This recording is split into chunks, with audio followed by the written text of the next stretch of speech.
मुआवने खसूसी इतलात पंजाब फिरदौस आशिक अवान के मुखालिफिन पर लफ्जी वार। मीडिया के सामने बोली कि वो डॉक्टर हैं और उनका काम मरीज को दवाई देना है। मौलाना फजलुर रहमान पाकिस्तान की जड़ों में कैंसर फैलाने का काम कर रहे हैं।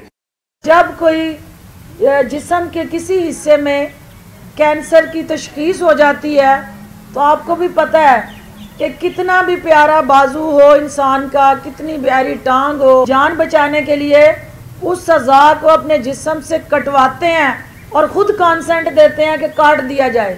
फिरदौस आशिक अवान ने करार दिया कि पीडीएम का हाल हारे हुए जवारियों की तरह का है। उनके चेहरों पर अब मायूसी अयां होने लगी है।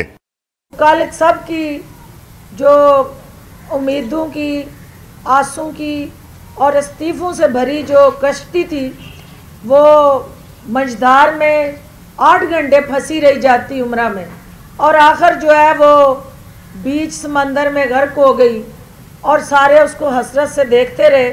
मुआवने खसूसी इतलात पंजाब ने पीटीआई सेक्रेटेरिएट में एजाज चौधरी के हमरा गुफ्तगू करते हुए कहा कि अपोजिशन एहतसाब से बचना चाहती है। पंजाब में ज़िमनी इंतखाब पीटीआई के नाम रहेगा। कैमरामैन आरिफ रहमत और फारूक अहमद के साथ उमर फारूक, डॉन न्यूज़, लाहौर।